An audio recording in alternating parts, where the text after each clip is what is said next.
पनवेल महानगरपालिकेच्या माध्यमातून प्रभाग 14 मध्ये झालेली विकास कामं आणि राज्य सरकारच्या लाडकी बहीण योजनेचा मिळालेला लाभ पाहता यंदा मोठ्या खांद्यातून महायुतीला मोठे मताधिक्य मिळेल असा विश्वास आमदार प्रशांत ठाकूर यांनी व्यक्त केला। प्रभाग 14 मधील महायुतीचे उमेदवार इकलाकभाई काझी, सारिका भगत, रेणुका नेतकर आणि सतीश पाटील यांच्या प्रचारासाठी आयोजित पदयात्रेत ते बोलत होते। मोठा खांदा, धाकटा खांदा गाव आणि परिसरातील नागरी सुविधांचे कामं महापालिकेच्या माध्यमातून पूर्ण झालेत। आम्ही केवळ निवडणुकीत दिसत नाही तर 5 वर्ष जनतेच्या सेवेत असतो, असंही आमदार ठाकूर यांनी नमूद केलं। लाडकी बहीण योजना बंद पडेल अशी अफवा विरोधकांनी पसरवली, मात्र ती आजही सुरू आहे। काँग्रेसला जनहित बघवत नाही, त्यामुळे महिला मतपेटीतून विरोधकांना चोख प्रत्युत्तर देतील अशी टीका विरोधकांवर करत त्यांनी महायुतीच्या उमेदवारांना प्रचंड बहुमताने विजयी करण्याचं आवाहन केलं। येणाऱ्या 15 जानेवारीला होणारे पनवेल महापालिकेचं मतदान, या मतदानासाठी आपले भारतीय जनता पार्टी आणि महायुतीचे चारही उमेदवार इक्बाल काझी, सतीश पाटील, सारिका भगत आणि रेणुका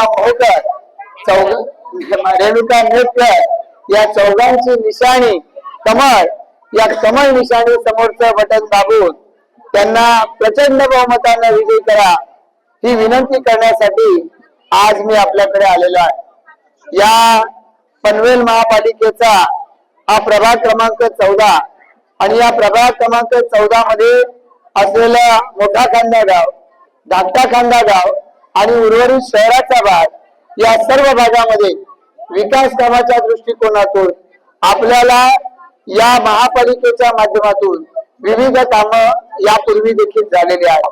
या शहराचा विकास होत असताना पूर्वीचा असलेला हा नगरपालिकेचा भाग, या नगरपालिकेच्या भागामध्ये आता महापालिका स्थापन झाली आहे आणि तेव्हापासून या शहराच्या विकासाच्या दृष्टिकोनातून अनेक वेगवेगळ्या पद्धतीची कामं ही संपन्न झालेली आहेत।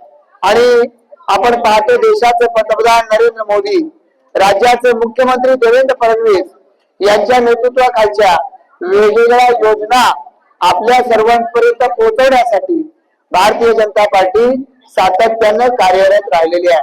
आणि म्हणूनच या सर्व आपल्या लोकांना समस्या सोडवण्यासाठी आणि आपल्या केंद्र सरकारच्या, राज्य सरकारच्या योजना तुमच्यापर्यंत पोहोचवण्यासाठी सातत्यानं काम करणं ही भारतीय जनता पार्टीच्या कार्यकर्त्याची जबाबदारी आहे। आणि म्हणूनच भाजपचे पदाधिकारी, कार्यकर्ते तुमच्यापर्यंत या योजना सतत घेऊन आले।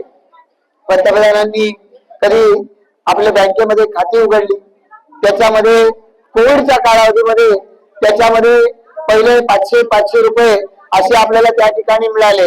जेव्हा कोविडचा लॉकडाऊन झाला त्यावेळेला मोफत धान्य द्यायला सुरुवात झाली आणि हे मोफत धान्य दिलं जात असताना माणशी 5 किलो धान्य प्रत्येक रेशन कार्डावरती द्यायला मोदी सरकारच्या मुळे या ठिकाणी सुरुवात झाली। कोविड होता 2020 साली, कोविड होता 2021 साली, पण त्यानंतर देखील कोविड गेल्यानंतर सुद्धा 5 किलो धान्य हे आपल्याला सतत मिळत आहे। लोक टीका करत होते आपल्यावर की 2024 साल झालं, निवडणूक झालं की ही या ठिकाणी 5 किलो धान्याची योजना बंद होईल। मोदींनी जाहीर केलं की 2024 इलेक्शन संपेपर्यंत नाही तर पुढची 5 वर्ष देखील मोफत धान्य योजना ही आपल्यासाठी चालू राहणार आहे।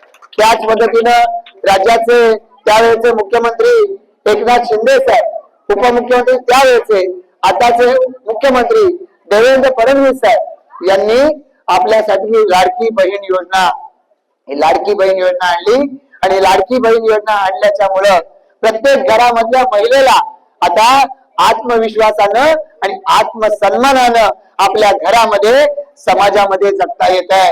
आणि त्यामुळे ही योजना महाराष्ट्रामध्ये एक क्रांतिकारी योजना म्हणून घराघरामध्ये ओळखली जाते। आमच्या लाडक्या बहिणीला सन्मानानं जगण्यासाठी एक नवा अशा पद्धतीचा आर्थिक स्रोत सरकारनं निर्माण करून दिला। याच्या बाबतीत सांगायला लागले काँग्रेसवाले की ही योजना आता निवडणुकीपर्यंतच आहे, निवडणूक झाली की बंद करून टाकतील। आता विधानसभा निवडणूक संपून 1 वर्ष झाला, बंद झाली का योजना? योजना बंद झाली का? अरे तुम्ही काय सांगता? महिलांना विचारते बंद झाली का? आणि जर ती बंद झाली नाही तर ही योजना बंद करावी म्हणून काँग्रेसवाले सांगत होते विधानसभा निवडणुकीच्या वेळेला. आणि आता पुन्हा एकदा आता मला वाटतं आजच कोणीतरी टीव्ही वरती परत निवडणूक आयोगाला काँग्रेसवाले सांगायला गेले. काय सांगायला गेले? का या योजनेमुळं लोक भाजपला मतदान करतात, त्यामुळे लाडक्या बहिणीचे पैसे या खात्यात जमा करू नका. चालेल का? नाही केलेले चालतील का?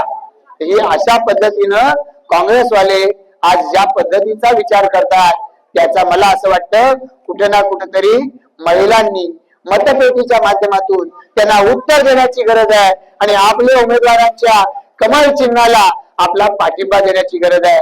आज या महाराष्ट्रामध्ये वेगवेगळ्या पद्धतीची कामं होत असताना त्या पनवेल महापालिकेच्या हद्दीमध्ये सुद्धा आपापल्या परिसरामध्ये रस्ते असतील, पाण्याच्या लाईन असतील, भूमिगत गटार असतील, या सगळ्याच्या कामाला एक एक करत सुरुवात झालेली आहे. आणि या कामांच्या माध्यमातून केलेल्या कामांच्या आधारावरती मत मागत या ठिकाणी आपण निवडणुकीला सामोरं जातोय.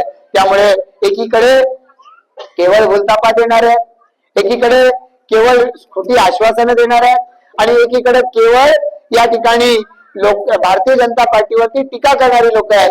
या उलट आपण फक्त निवडणुकांपुरते लोकांच्याकडे जात नाही तर 5 वर्ष लोकांमध्ये राहून लोकांच्या अडी अडचणी सोडवत लोकांच्यासाठी काम करणारा पक्ष कुठला असला तो भारतीय जनता पार्टी हा पक्ष आहे. हे आपल्याला अभिमानानं प्रत्येक मतदाराला सांगता येईल. आणि म्हणून मतदार राजाला आमची विनंती आहे, मोठा कांदा गाव, धाकटा कांदा गाव या दोनही गावामध्ये राहणारा आमचा ग्रामीण भागामधला मतदार आहे. वेगवेगळ्या पद्धतीनं भावकीच्या नात्यानं बाकी वेगवेगळ्या या ठिकाणी आधारानं तुमच्यापर्यंत यायचा प्रयत्न करतील. पण तुमच्यासाठी जर कोणी काम करत असेल तो केवळ आणि केवळ भारतीय जनता पार्टी हाच पक्ष आहे. आणि म्हणून या भारतीय जनता पार्टी पक्षाच्या पाठी आपण सगळ्यांनी नातं गोतं बाजूला सारून उभं राहण्याची आवश्यकता आहे. आणि म्हणून या दृष्टिकोनातून माझी आपल्या सगळ्यांना विनंती आहे की 15 तारखेपर्यंत घराघरापर्यंत कमळ निशाणी पोहोचलं पाहिजे ही कार्यकर्त्याची जबाबदारी आहे. आणि आमच्या मतदार बंधू भगिनींना विनंती आहे, केलेल्या कामाला मत द्या. आणि या देशाचं नेतृत्व नरेंद्र मोदी, राज्याचं नेतृत्व देवेंद्र फडणवीस साहेब यांच्यामुळे आपला विमानतळ सुरू झाला, आपल्याकडे भागामध्ये विकासाची अनेक कामं सुरू झाली. आणि त्यामुळे साहजिकच आहे आपल्या घराघरामध्ये त्या प्रगतीच्या खुणा दिसायला लागल्या. या प्रगतीच्या खुणा सतत दिसत राहायच्या असल्या तर भाजप महायुतीवर राहिलं पाहिजे. 2.5 वर्ष ज्या वेळेला महाविकास आघाडीचं सरकार या राज्यामध्ये होतं, उद्धव ठाकरे तर रुपया देऊ शकले नाही. उद्धव ठाकरेंनी रुपयाचंही काम केलं नाही. पण मोदी सरकारनं आपल्याला धान्य दिलं. मोदी सरकारनं त्या काळामध्ये आपल्या पाठीशी उभे राहिले. देवेंद्र फडणवीस साहेब उद्या आपल्याकडे रोडपालीला कळंबोलीमध्ये येत आहेत. सोसायट्यांचे चेअरमन सेक्रेटरी यांच्याशी संवाद साधायला येत आहेत. कोविडचा काल होता त्यावेळेलाही हॉस्पिटलला भेटी द्यायला आले, महापालिकेमध्ये आले.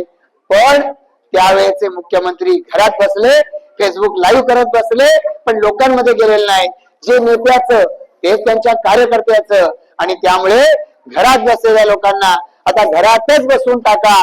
आणि भाजपच्या महायुतीच्या लोकांना तुमच्यासाठी सातत्याने झटण्यासाठी आमच्या या 4 उमेदवार, त्याच्यामध्ये रेणुका नेटकर, सारिका भगत, सतीश पाटील आणि इक्बाल शेटकाजी, चौघांची निशाणी कमळ.